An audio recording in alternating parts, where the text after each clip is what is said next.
नमस्कार। आपका अखबार के अंक में आपका स्वागत है। मैं हूं प्रदीप सिंह। क्या किसी न्यायाधीश को, और वो भी सुप्रीम कोर्ट के न्यायाधीश को, और उसमें भी सुप्रीम कोर्ट के मुख्य न्यायाधीश, भारत के मुख्य न्यायाधीश को, हिंदू धर्म का मजाक उड़ाने का अधिकार है? वैसे तो इस देश के राजनेताओं को इसका पूरा अधिकार है।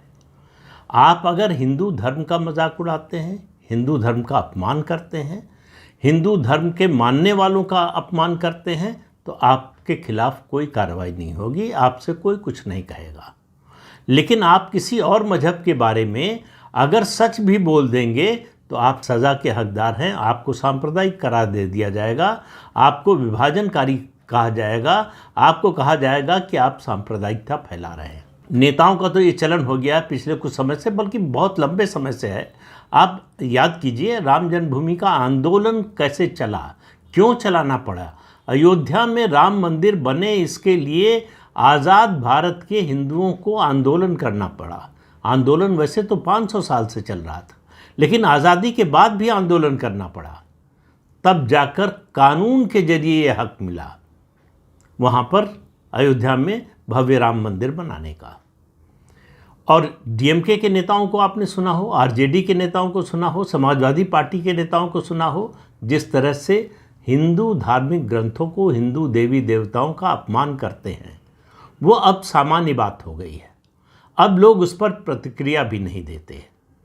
हालांकि इसके ठीक विपरीत अगर आप हिंदू धर्म के अलावा और किसी मजहब के बारे में छोटी सी भी बात बोलें, तो वो सबसे ज़्यादा चुभती है सबसे पहले माननीय न्यायाधीशों को। उस पर वो टिप्पणी करने से रुकते नहीं।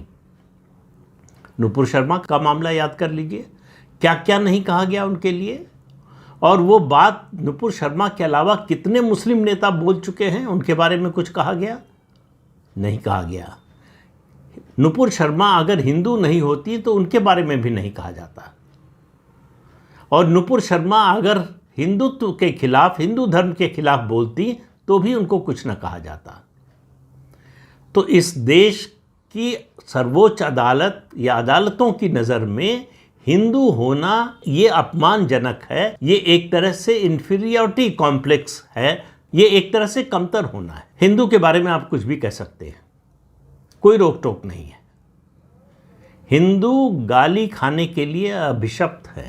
मुसलमानों और मुगलों के राज में हिंदू मंदिरों को तोड़ा गया, मूर्तियों को तोड़ा गया, खंडित किया गया, और उनको रहने दिया गया खंडित रूप में, ताकि आने वाली पीढ़ियां हिंदुओं की देखें और अपमानित महसूस करें।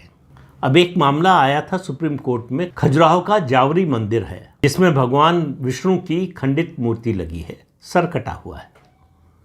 ये मुगल आक्रमण के समय ये इस मूर्ति को खंडित किया गया, आज तक वैसे ही खड़ी है। खजुराहो आपको मालूम है पूरा कॉम्प्लेक्स जो है वो एएसआई के अधीन है। एएसआई का जो नियम है वो कहता है कि जो भी मूर्ति या जो भी रचना जिस रूप में है उसी रूप में रहेगी, उसको न तो सुधारा जाएगा और न ही उसकी जगह पर नई मूर्ति लगाई जाएगी। ये नियम है। अब सवाल पहले तो मेरा यही है कि एएसआई क्या भारत सरकार से बड़ी है? एएसआई क्या इस देश के 100 करोड़ से ज़्यादा हिंदुओं की भावनाओं से बड़ी है? एएसआई क्या भारतीय संस्कृति से बड़ी है? एएसआई क्या इस देश के लोगों की जो भावना है, धार्मिक भावना है, उससे ऊपर है? एएसआई का नियम किसने बनाया? सरकार ने बनाया। सरकार क्यों नहीं बदल सकती है उसको? तो सुप्रीम कोर्ट में मामला गया। अगर सुप्रीम कोर्ट ये कहता है कि भाई ये, और कहा भी खजुराहो के मंदिर में ये जो मूर्ति है भगवान विष्णु की, ये एएसआई के तहत आती है, एएसआई इसके बारे में फैसला करता है कि क्या करना है, और एएसआई का नियम है कि किसी खंडित मूर्ति को जो है उसका जो है सुधार नहीं किया जाएगा, उसकी मरम्मत नहीं की जाएगी, न ही उसको नई मूर्ति से रिप्लेस किया जाएगा। यहाँ तक अगर सुप्रीम कोर्ट बोलकर रुक जाता तो बात समझ में आती कि वो कानून की बात कर, कानूनी अदालत है, संवैधानिक अदालत है, संविधान में जो व्यवस्था है कानून में है, उतना वो बोलते तो समझ में आती है। याचिकाकर्ता की खिल्ली उड़ाते हुए 2 सदस्यीय पीठ थी, जिसमें एक सीजेआई जो है भारत के मुख्य न्यायाधीश जीआर गवई थे, दूसरे विनोद चंद्रन, 2 सदस्यों की पीठ थी। सीजीआई ने याचिकाकर्ता का मजाक उड़ाते हुए, और मैं कह रहा हूं कि हिंदू धर्म का भी मजाक उड़ाते हुए, कहा कि आप तो बहुत बड़े भक्त हैं भगवान विष्णु के, बड़ी आस्था है, तो जाइए ध्यान लगाइए, प्रार्थना कीजिए और भगवान से ही कहिए कि वो कुछ करें। क्या भारत के प्रधान न्यायाधीश या उनके कोई साथी न्यायाधीश दूसरे मजहब के बारे में ऐसा बोल सकते हैं कि जाइए अल्लाह से कहिए कि वो कुछ करें, या जाइए जीसस क्राइस्ट से कहिए कि ये कुछ करें? ऐसा बोलने की हिम्मत भी नहीं कर सकते। उनको मालूम है कि ऐसा बोलने के बाद क्या होगा, और उनको ये भी मालूम था और मालूम है कि हिंदू धर्म के बारे में, हिंदू देवी देवताओं के बारे में कुछ बोलेंगे तो कुछ नहीं होगा। उन्होंने कहा कि उसी कॉम्प्लेक्स में बहुत बड़ा शिवलिंग है, आपकी अगर जो है आस्था हो भगवान शिव में तो जाइए भगवान शिव की पूजा कीजिए। मतलब ये कोई सब्जी है कि भिंडी नहीं जो है आज तरोई ले लेते हैं। जो भगवान विष्णु का उपासक है वो ज़रूरी नहीं कि भगवान शिव का विरोधी हो, लेकिन उसको भगवान विष्णु की उपासना करने का अधिकार क्यों नहीं है? ये किस तरह का तर्क है कि वहाँ पर जो है शिवलिंग है, जाइए भगवान शिव की पूजा कीजिए। अब इससे पता चलता है कि किस तरह की मानसिकता के लोग हमारी न्यायपालिका में हैं, जो हिंदू धर्म के विरोधी हैं मन से, जो सनातन धर्म के विरोधी हैं, जो ये इस देश में जो एक कम्युनिस्ट इकोसिस्टम बना है जिसको कांग्रेस ने पाला पोसा है, और कांग्रेस तो अब उस रास्ते पर और आगे चली गई है। हिंदू विरोध में इस समय कांग्रेस सबसे आगे है। ऐसे में मुख्य न्यायाधीश गवई साहब का ये कथन, ये टिप्पणी इस देश के 100 करोड़ से ज़्यादा हिंदुओं की भावनाओं को आहत करने वाली है। सुप्रीम कोर्ट का खुद का निर्णय है कि हेट स्पीच अगर कहीं होती है तो ये राज्य सरकार की जिम्मेदारी है कि तुरंत एफआईआर दर्ज करे, चाहे कोई शिकायत करे या ना करे। अगर राज्य सरकार ऐसा नहीं करती है तो राज्य सरकार के खिलाफ कंटेम्प्ट ऑफ कोर्ट का मुकदमा चलेगा। अब माननीय न्यायाधीशों की इस टिप्पणी को किस कैटेगरी में रखा जाना चाहिए? ये हेट स्पीच में आएगा कि नहीं आएगा, ये बताना चाहिए माननीय न्यायाधीश महोदय को। उनको पहले तो हेट स्पीच की परिभाषा तय करनी चाहिए कि क्या हेट स्पीच में आता है, और शायद ये भी तय करने का समय आ गया है कि वो बताएं कि कौन बोलेगा तो हेट स्पीच माना जाएगा और कौन बोलेगा तो नहीं माना जाएगा। ये जो कुछ हो रहा है देश में इस समय, अब ये कोई एक घटना नहीं है, आप लगातार इसका सिलसिला देखेंगे। इसी देश में कश्मीर घाटी से लाखों हिंदुओं को पलायन करना पड़ा, उनकी हत्या हुई, उनकी महिलाओं के साथ बलात्कार हुआ, उनके घर जलाए गए, कब्जा किए गए। उस पर सुनवाई करने को सुप्रीम कोर्ट तैयार नहीं है कि बहुत दिन हो गया। केंद्र सरकार ने फैसला किया कि जम्मू कश्मीर से अनुच्छेद 370 और 35 से हटा दिया जाए। ये एक विधायी और एक एडमिनिस्ट्रेटिव फैसला था, इसमें न्यायालय का कोई मामला नहीं था। लेकिन न्यायालय में जैसे ही याचिका इसके खिलाफ दायर हुई, न्यायालय इसके लिए सुनवाई के लिए तैयार हो गया, संविधान पीठ बना दी। ये अलग बात है कि जो फैसला आया वो सरकार के कदम के पक्ष में ही आया, लेकिन सवाल यह है कि इस पर सुनवाई की ज़रूरत क्या थी, क्योंकि ये ऐसा मामला था जिस पर माननीय न्यायाधीश महोदयों को दिखाना था कि ये देश सेकुलर है। जब हिंदू का मामला आए तो सेकुलरिज्म भूल जाती है हमारी अदालतें, और किसी और मजहब का मामला आए तो उन्हें तुरंत सेकुलरिज्म सबसे पहले याद आता है। तो हिंदुओं के लिए सेकुलरिज्म नहीं है इस देश में, धर्मनिरपेक्षता गैर हिंदुओं के लिए है। इसी तरह से 1995 में वक्फ एक्ट बना, किसी अदालत ने उसका स्वतः संज्ञान नहीं लिया। 10 साल में इस वक्फ एक्ट के जरिए वक्फ बोर्डों ने 10 लाख एकड़ से ज़्यादा ज़मीन पर अवैध कब्जा कर लिया, फिर भी नहीं जागी जुडिशरी, कोई स्वतः संज्ञान नहीं, कोई ऐतराज़ नहीं। और सरकार जब इसके बारे में कानून लेकर आई तो उसकी सुनवाई के लिए तैयार हो गई। अभी भी अंतिम फैसला नहीं आया है इस पर। आप सोचिए कि किस तरह का प्रावधान किया गया था वक्फ बाय यूजर। ये भारत की पूरी भूमि पर कब्जा करने का अभियान था। 2 अभियान एक साथ चला रही थी कांग्रेस पार्टी, और खासतौर से सोनिया गांधी के समय में। और 2 अभियान हैं इस देश का इस्लामीकरण और इस देश का ईसाईकरण। सोनिया गांधी और मनमोहन सिंह की सरकार ने एक कानून बनाया, RTE, राइट टू एजुकेशन सुनने में बड़ा अच्छा लगता है कि सबको शिक्षा का अधिकार मिले और शिक्षा का अधिकार मौलिक अधिकारों में शामिल हो और सरकार इसकी गारंटी ले।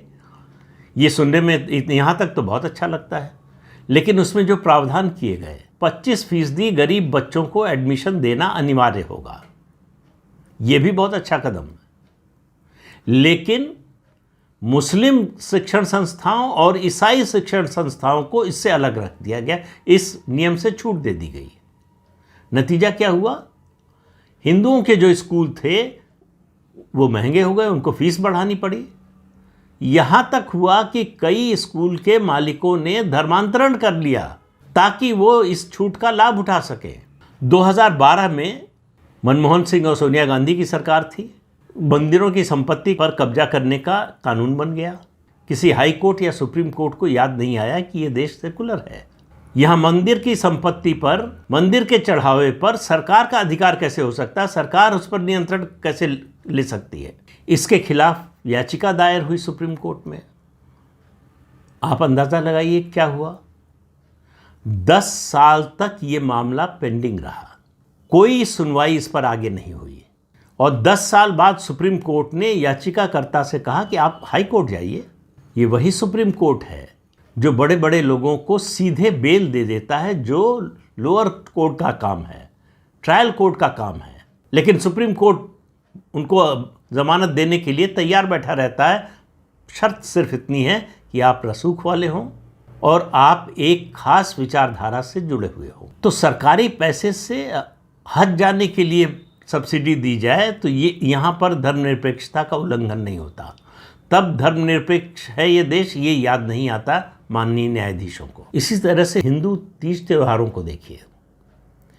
दिवाली को इस तरह से बदनाम किया गया है कि देश में जितना भी प्रदूषण है वो सिर्फ दिवाली के पटाखों से होता है। ऐसी कोई रिसर्च, ऐसी कोई स्टडी की फाइंडिंग सुप्रीम कोर्ट के पास नहीं है, उसके सामने नहीं है, जिससे ये साबित हो कि देश में अगर प्रदूषण है या प्रदूषण बढ़ रहा है या फैल रहा है तो केवल दिवाली के पटाखों के कारण हो रहा है। तो उस पर रोक लग गई। पहले दिल्ली पर रोक लगाई गई थी और फिर कहा गया, अभी हाल ही में सुप्रीम कोर्ट की टिप्पणी आई है कि खाली दिल्ली ही क्यों, पूरे देश में होना चाहिए। अब यहाँ पर ये बात याद नहीं आई कि कितने हजार या लाख लोग इस व्यवसाय से जुड़े हुए हैं, उनकी रोजी रोटी का क्या होगा, इसकी चिंता अदालत को नहीं हुई। लेकिन लगता है कि दिवाली पर अगर पटाखे चलना बंद हो जाए तो ये देश सेकुलरिज्म के रास्ते पर बहुत आगे बढ़ जाएगा। शनि शिंगणापुर मंदिर और उसके अलावा केरल में सबरीमाला मंदिर में महिलाओं के प्रवेश पर रोक थी। ये हिंदू परंपरा का हिस्सा है, धार्मिक रीति रिवाज का हिस्सा है, रिचुअल्स का हिस्सा है। उसके कारण है सबरीमाला मंदिर में कुछ खास उम्र की महिलाओं के जाने पर अगर प्रतिबंध है तो उसका कारण है 100 से ज़्यादा सबरीमाला मंदिर हैं देश में, कहीं भी नहीं है।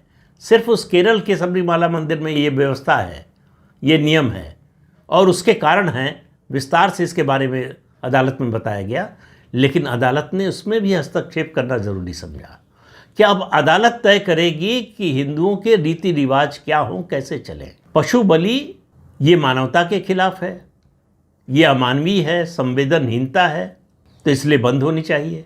लेकिन बकरीद पर बकरों का काटा जाना ये धर्मनिरपेक्षता है, ये हमारा सुप्रीम कोर्ट और हाई कोर्ट कहता है। आप समझिए कि क्यों ऐसा है कि ये सारी बातें, धर्मनिरपेक्षता का सिद्धांत सिर्फ हिंदुओं के मामले में याद आता है। तो खजुराहो के मंदिर में जो भगवान विष्णु की मूर्ति है उस याचिका को सुनने से मना कर दिया, खारिज कर दिया और बड़ी सहृदयता दिखाते हुए ये सलाह दी कि जाइए भगवान विष्णु से कहिए, वही करें। अब इससे ज़्यादा संवेदनहीन बात क्या हो सकती है किसी धर्म के खिलाफ, खासतौर से हिंदू धर्म के खिलाफ। कितने लाख करोड़ लोगों की आस्था को इससे चोट पहुंची, इसका कोई अंदाज़ा भी है क्या न्यायाधीश महोदय को? लेकिन उनको इसकी परवाह नहीं है। उनको लगा हम धर्मनिरपेक्षता के सिद्धांत को बनाए रखने के लिए ये सब कर रहे हैं। तो जो मुगल करके गए, मूर्तियों को खंडित करके गए और आधा छोड़कर गए कि हिंदुओं की आने वाली पीढ़ियां देखें और अपमानित महसूस करें, पराजित महसूस करें, उसको बनाए रखने का काम सरकार भी कर रही है। आज़ाद भारत की सरकार और हमारे जो न्यायालय हैं और न्यायाधीश महोदय लोग हैं वो भी कर रहे हैं। कौन सा पहाड़ टूट जाएगा अगर एएसआई ये नियम बदल दे कि खंडित मूर्तियों की मरम्मत होगी, और क्यों नहीं होनी चाहिए। खंडित मूर्ति को हिंदू धर्म में एक तरह से अपशकुन जैसा मानते हैं। खंडित मूर्ति की पूजा नहीं होती है, और अगर यही नियम चलता रहता, सोमनाथ में भगवान शंकर के शिवलिंग को भी खंडित किया गया था, उसका भी पुनर्निर्माण न होता। यही काम जो है काशी विश्वनाथ में किया गया, और हजारों लाखों की संख्या में है देश में मंदिर जहां ये काम किया गया। तो इसका मतलब है कि अदालत ये चाहती है कि वो सब खंडित मूर्तियां उसी तरह से खड़ी रहें, उसी तरह से स्थापित रहें, उनको बदलने या उनकी मरम्मत करने का कोई काम ना हो। हिंदुओं के साथ इस तरह का संवेदनहीन व्यवहार हिंदू समाज के मन में क्या पीड़ा छोड़ेगा, क्या व्यथा छोड़ेगा, इसकी परवाह नहीं है अदालत को। इसलिए हिंदुओं को चाहिए कि वो अदालत से किसी तरह की अपेक्षा करना बंद कर दें कि अदालत उनके पक्ष में कुछ बोलेगी, ये उम्मीद छोड़ दें। तो जो भी लड़ाई है, सांस्कृतिक लड़ाई है, सभ्यता की लड़ाई है, अपनी संस्कृति को बचाने की लड़ाई है, अपने धर्म को बचाने की लड़ाई है, वो अपने आप ही लड़नी पड़ेगी।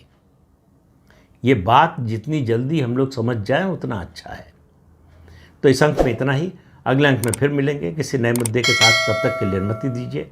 आपसे अनुरोध है कि चैनल देखिए, शेयर कीजिए, लाइक कीजिए और सब्सक्राइब जरूर कीजिए। नमस्कार।